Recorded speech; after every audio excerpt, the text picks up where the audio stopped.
नमस्कार। श्रीमद् भागवत महापुराण के प्रथम स्कंद के 16 अध्याय का हम लोग अध्ययन कर चुके हैं और हम 17वां अध्याय आरंभ करने जा रहे हैं। ओम नमो भगवते वासुदेवाय नमः। अथ 17वां अध्याय प्रारंभ। महाराज परीक्षित द्वारा कलयुग का दमन। सूत जी कहते हैं, शौनक जी वहां पहुंचकर राजा परीक्षित ने देखा कि एक राजवेशधारी शूद्र हाथ में डंडा लिए हुए है और गाय बैल के एक जोड़े को इस तरह पीटता जा रहा है जैसे उनका कोई स्वामी ही न हो। वो कमल तंतु के समान श्वेत रंग का बैल एक पैर से खड़ा कांप रहा था तथा शूद्र की ताड़ना से पीड़ित और भयभीत होकर मूत्र त्याग कर रहा था। धर्मोपयोगी दूध, घी आदि भविष्य पदार्थों को देने वाली वो गाय भी बार बार शूद्र के पैरों की ठोकरें खाकर अत्यंत दीन हो रही थी। एक तो वह स्वयं ही दुबली पतली थी, दूसरे उसका बछड़ा भी उसके पास नहीं था।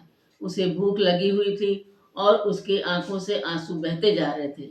स्वर्ण जटित रथ पर चढ़े हुए राजा परीक्षित ने अपना धनुष चढ़ाकर मेघ के समान गंभीर वाणी से उसको ललकारा, अरे तू कौन है जो बलवान होकर भी मेरे राज्य के इन दुर्बल प्राणियों को बलपूर्वक मार रहा है। तूने नट की भांति वेश तो राजा का सा बना रखा है, परंतु कर्म से तू शुद्ध जान पड़ता है। हमारे दादा अर्जुन के साथ भगवान श्री कृष्ण जी के परम धाम पधार जाने पर इस प्रकार निर्जन स्थान में निरपराधों पर प्रहार करने वाला तू अपराधी है, अतः वध के योग्य है।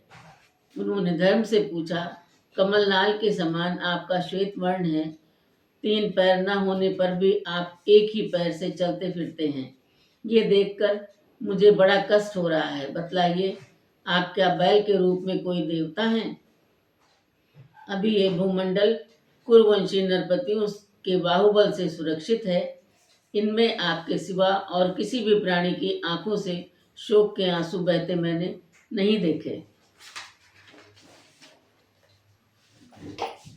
धेनुपुत्र, अब आप शोक ना करें, इस शूद्र से निर्भय हो जाएं। गो माता मैं दुष्टों को दंड देने वाला हूँ, अब आप रोएं नहीं, आपका कल्याण हो। देवी, जिस राजा के राज्य में दुष्टों के उपद्रव से सारी प्रजा त्रस्त रहती है, उस मत वाले राजा की कीर्ति, आयु, ऐश्वर्य और परलोक नष्ट हो जाते हैं। राजाओं का परम धर्म यही है कि वे दुखियों का दुख दूर करें। ये महादुष्ट और प्राणियों को पीड़ित करने वाला है, अतः मैं अभी इसे मार डालूंगा। सूरभिनंदन, आप तो 4 पैर वाले जीव हैं, आपके 3 पैर किसने काट डाले?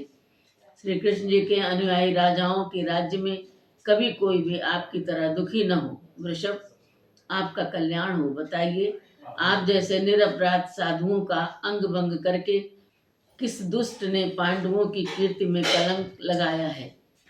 जो किसी निरपराध प्राणी को सताता है, उसे चाहे वो कहीं भी रहे, मेरा भय अवश्य होगा। दुष्टों का दमन करने से साधुओं का कल्याण ही होता है। जो उद्दंड व्यक्ति निरपराध प्राणियों को दुख देता है, वो चाहे साक्षात देवता ही क्यों न हो, मैं उसकी बाजूबंद से विभूषित भुजाओं को काट डालूंगा। बिना आपत्ति काल के मर्यादा का उल्लंघन करने वालों को शास्त्रानुसार दंड देते हुए अपने धर्म में स्थित लोगों का पालन करना राजाओं का परम धर्म है। धर्म ने कहा, राजन, आप महाराज पांडु के वंशज हैं, आपका इस प्रकार दुखियों को आश्वासन देना आपके योग्य ही है, क्योंकि आपके पूर्वजों के श्रेष्ठ गुणों ने भगवान श्री कृष्ण जी को भी उनका सारथी और दूत आदि बना दिया था। नरेंद्र, शास्त्रों के विभिन्न वचनों से मोहित होने के कारण हम उस पुरुष को नहीं जानते जिससे क्लेशों के कारण उत्पन्न होते हैं। जो लोग किसी भी प्रकार के द्वैत को स्वीकार नहीं करते, वे अपने आप को अपने दुख का कारण बताते हैं। कोई प्रारब्ध को कारण बतलाते हैं, तो कोई कर्म को, कुछ लोग स्वभाव को, तो कुछ लोग ईश्वर को दुख का कारण मानते हैं। किन्हीं का ऐसा भी निश्चय है कि दुख का कारण न तो तर्क के योग्य माना जा सकता है और न वाणी के द्वारा बतलाया जा सकता है। राजर्षि, अब इनमें कौन सा मत ठीक है, ये आपकी अपनी बुद्धि से ही विचार कर लीजिए। सूत जी कहते हैं, ऋषि श्रेष्ठ शौनक जी, धर्म का ये प्रवचन सुनकर सम्राट परीक्षित बहुत प्रसन्न हुए। उनका खेद मिट गया। उन्होंने शांत चित्त होकर उनसे कहा, परीक्षित ने कहा, धर्म का तत्व जानने वाले वृषभदेव, आप धर्म का उपदेश कर रहे हैं। अवश्य ही आप ऋषभ के रूप में स्वयं धर्म हैं। आपने अपने को दुख देने वाले का नाम इसलिए नहीं बतलाया है कि अधर्म करने वाले को जो नरकादि प्राप्त होते हैं वे ही चुगली करने वालों को भी मिलते हैं। अथवा यही सिद्धांत निश्चित है कि प्राणियों के मन और वाणी से परमेश्वर को माया के स्वरूप का निरूपण नहीं किया जा सकता। धर्मदेव, सतयुग में आपके 4 चरण थे, तप, पवित्रता, दया और सत्य। इस समय अधर्म के अंश गर्व, आसक्ति और मद से 3 चरण नष्ट हो चुके हैं। अब आपका चौथा चरण केवल सत्य ही बच रहा है। उसी के बल पर आप जी रहे हैं। असत्य से पुष्ट हुआ ये अधर्म रूप कलयुग उसे भी ग्रास कर लेना चाहता है। ये गौ माता साक्षात पृथ्वी है। भगवान ने इनका भारी बोझ उतार दिया था और ये उनके राशि राशि सौंदर्य बिखेरने वाले चरण चिन्हों से सर्वत्र उत्सवमयी हो गई थी। अब ये उनसे बिछुड़ गई हैं। वे साध्वी अभागिनी के समान नेत्रों में जल भरकर ये चिंता कर रही हैं कि अब राजा का स्वांग बनाकर ब्राह्मण दो ही शुद्ध मुझे भोगेंगे।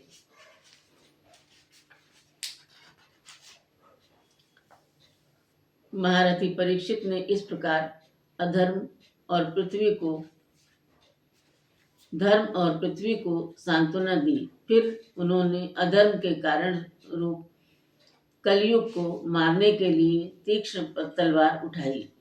कलयुग ताड़ गया कि ये तो अब मुझे मार ही डालना चाहते हैं। अतः झटपट उसने अपने राज चिन्ह उतार डाले और भाव विवल होकर उनके चरणों में अपना सिर रख दिया। परीक्षित बड़े यशस्वी, दीन वत्सल और शरणागत रक्षक थे। उन्होंने जब कलयुग को अपने पैरों पर खड़े देखा तो कृपा करके उसको मारा नहीं, अपितु हंसते हुए से उससे कहा।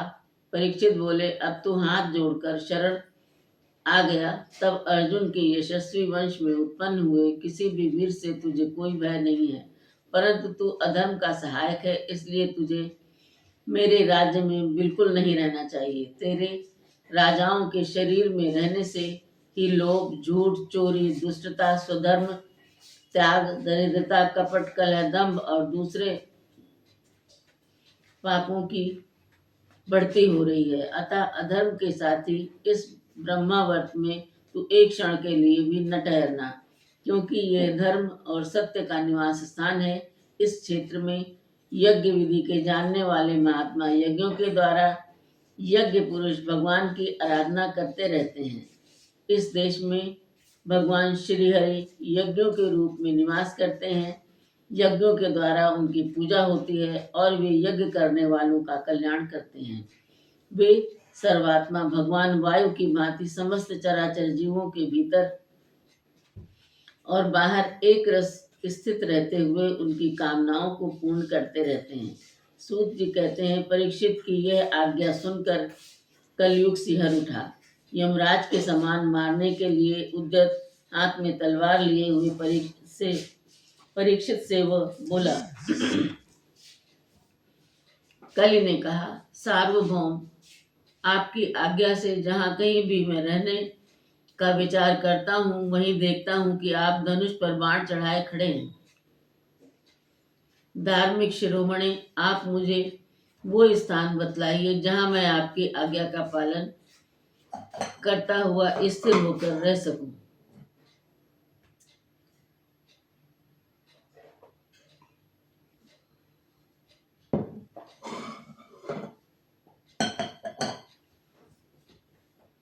सूत जी कहते हैं, कलयुग की प्रार्थना स्वीकार करके राजा परीक्षित ने उसे 4 स्थान दिए। द्यूत, मद्यपान, स्त्री संग और हिंसा। इन स्थानों में क्रमशः असत्य, मद, आसक्ति और निर्दयता, ये 4 प्रकार के अधर्म निवास करते हैं। उसने और भी स्थान मांगे, तब समर्थ परीक्षित ने उसे रहने के लिए एक और स्थान सुवर्ण यानी धन दिया। इस प्रकार कलयुग के 5 स्थान हो गए: झूठ, मद, काम, वैर और रजोगुण। परीक्षित के दिए हुए इन्हीं 5 स्थानों में अधर्म का मूल कारण कल उनकी आज्ञाओं का पालन करता हुआ निवास करने लगा। इसलिए आत्म कल्याणकामी पुरुष को इन 5 स्थानों का सेवन कभी नहीं करना चाहिए। धार्मिक राजा, प्रजा वर्ग के लौकिक नेता और धर्मोपदेष्टा गुरुओं को तो बड़ी सावधानी से इनका त्याग करना चाहिए। राजा परीक्षित ने इसके बाद वृषभ रूप धर्म के तीनों चरण तपस्या, शौच और दया जोड़ दिए और आश्वासन देकर पृथ्वी का संवर्धन किया। वे ही महाराजा परीक्षित इस समय अपने राज सिंहासन पर, जिसे उनके पितामह महाराजा युधिष्ठिर ने वन में जाते समय उन्हें दिया था, विराजमान है। वे परम यशस्वी, सौभाग्य भाजन चक्रवर्ती सम्राट राजर्षि परीक्षित इस समय हस्तिनापुर में कौरव युग की राज्य लक्ष्मी से शोभायमान है।